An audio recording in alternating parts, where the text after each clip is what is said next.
Hello, good afternoon, ma'am. Today I am doing a seminar of FEM, so finite element method. So, what is the definition of finite element method means?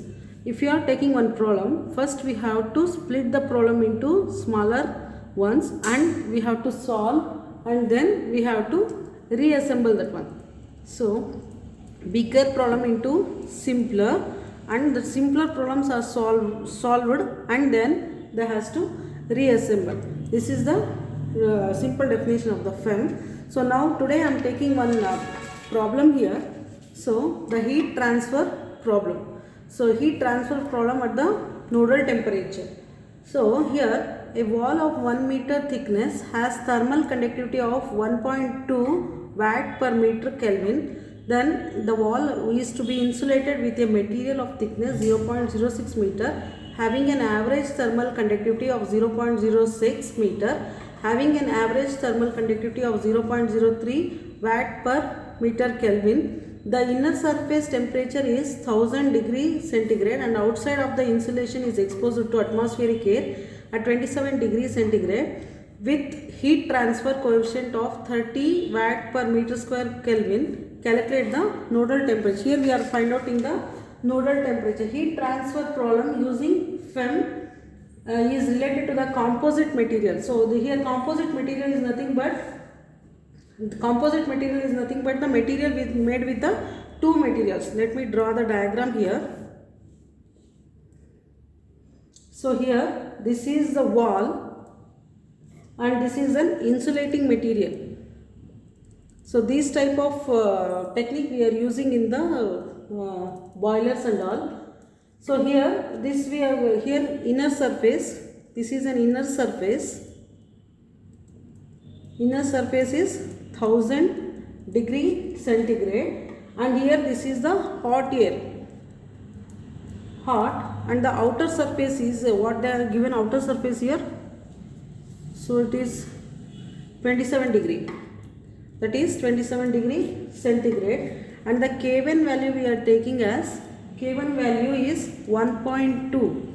Here K1 value is 1.2 watt per meter Kelvin and K2 value is 0.03 watt per meter Kelvin. Here generally this material is used in the boiler wall will be the inner surface, and the insulating material is the outer surface. Using this is the outer surface, we are calling it as an outer surface, that is an insulating material.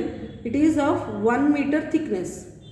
So it is an 1 meter thickness and its thermal conductivity we are calling it as K. Then T1 we are taking as 1000 degree centigrade and T2 we are calling as a node. Here T2 we are splitting it as T1, T2 and T3. First we are taking here, that is the conduction. Next one is also T3 is also conduction mode. Next is the convection mode. Here we are splitting it as T1, T2 and T3. Then T1, T2 we wrote it as a node 2. Okay. Then T3 will be the temperature of convection. Then 27 degrees centigrade is the atmospheric pressure. Here what they have given in the question, that I am writing here. Atmospheric pressure we are taking as an T infinity, that is 27 degree centigrade. Here T infinity we are converting into Kelvin, centigrade to Kelvin, that is nothing but we are adding 273. Okay, plus 273, that will become 350 Kelvin. Then the thermal coefficient what they gave here, thermal coefficient is 1 minute. Thermal coefficient is 30 watt per meter square. Then here T1, T2, T3 are the temperatures at nodes that we took as 1, 2 and 3 respectively. Given T1 is equal to 1000 degree centigrade, that we are converting into Kelvin, that is 1000 plus 273 will become 1273 Kelvin. Next we move on to the solution part. So nodal temperature, already they gave the T1. So now we need to find out nodal temperature at T2 and T3 at node here 2 and 3. At node 2 and 3. The infinite element equation is given by K into T is equal to F. F is nothing but the thermal force. So K is the first to find out the stiffness material. K is nothing but the stiffness material. So A is nothing but the area of the element. Here area of the element they didn't give. So for that I am taking it as 1 meter square. So here K1 I need to write it as K1A1 by L1. So at the node we are taking it as 1. So that is K1A1 by L1 into 1 minus 1 and minus 1 1. Why we are taking it means area will be 1 meter square. So that is equal to Kelvin. K1 how much we got here? K1 is 1.2 into 1 divided by L is nothing but 1. So that is 1 minus 1 and minus 1 we are taking it as 1 2 and 1 2. So because K1 K2 we are taking, so then 1.2, this I am multiplying here, minus 1.2 and again minus 1.2 and 1.2.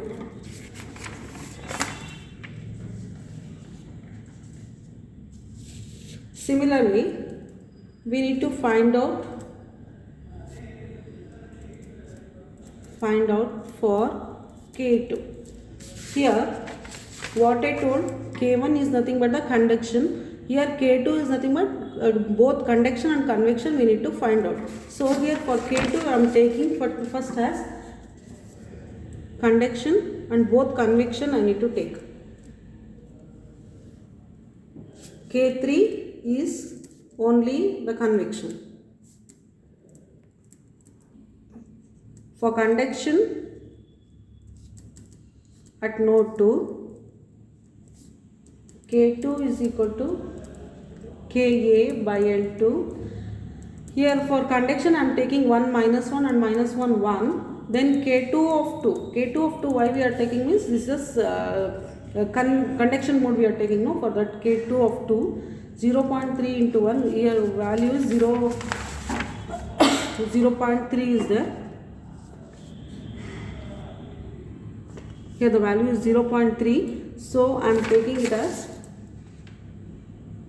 0.3. So here K2 is 0.3, so this value I am putting here 0.3 into 1 divided by 0.06, then 1 minus 1 and minus 1 1. That is equal to 0.3 by 0.06 into 1 minus 1 and minus 1 1. So this will be at the node 2. Next go for the convection mode for K2. Convection for K2 at node 3. At node 3 is nothing but K2 of 3. That is HA of 0 0 and 0 1. Here why we are taking means convection mode, it is not a conduction mode, it is a convection mode. So like this we are taking the matrix. So that will become 30 into 1. 1 is nothing but the area, 0 0 0 and 1. So that will become 0 0 0 and 30. Here we need to combine this convection and conduction now. The combined thermal stiffness matrix for element 2. For element 2 we are taking both conduction and convection, so we need to add that one. So K2 is equal to K2 of 2 plus K2 of 3. that will become 0.3 by 0.06 to 1 minus 1 and minus 1 1 plus here this is K2 of 3. So 0 0 0 and 30, that will become 5 minus 5 and minus 5 5. This I am dividing and multiplying with this, so you will get 5 minus 5 and minus 5 5. So this will become 0 0 0 and 30. Then after adding these two, we are getting 5 minus 5 minus 5 35. So this is for node 2 and 3. Nodes are here 2 and 3. The global stiffness here, global stiffness matrix, we are taking it as K, that is K is equal to K1 plus K2. Now I need to add both K1 and K2. K2 is nothing but this one now, so not that one, because we added that both conduction and convection mode, so we need to take this one. Now I am adding K1 and K2. So here K is equal to K1 and K2 is nothing but 1 plus, just I added here 1.2, it will become 1 minus 1.2 0 minus 1.2 6.2 and minus 5 0 minus 5 and 35. It should become 1 2 3 and 1 2 3. That is temperature is T1 T2 and T3, that is equal to Q of A 0 HA of T infinity. So here Q of A is nothing but 0 0, HA of infinity will be equal to, here I will show this one, HA of T infinity is nothing but H we got as 30 and A is area, and T infinity we found out here, that is 9000, that will become, sorry, it is 300, so it will become 9000. Okay, so here HA T infinity I got it as 9000. So in the next I need to calculate this one, temperature. Next, calculate the temperature T2 and T3, because already T1 they gave here in the question, only T1 they gave as 1000 degree Celsius. I need to find out T2 and T3. So for I need to find out T2 and T3 here, that will become minus 1.2 T2 plus 6.2 T2 minus 5 T3 is equal to 0. Then T1 this is T1. So T1 will be 0 minus 5 T2 plus 35 T3, that will become to 9000. So T1 is the known value already. So I am finding out T2 and T3. 1.2 into T1 value we know, that I am substituting, that is 1273 plus 6.2 T2 minus 575 T3 is equal to 0. This is an equation 1.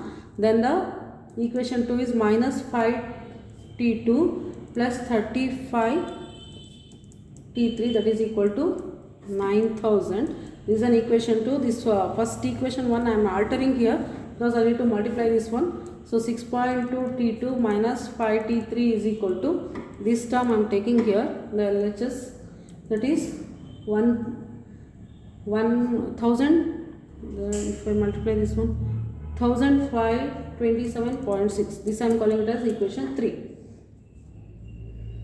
I need to add equation 1 and 2. So that is minus 5 T2 plus 35 T3, that is equal to 9000.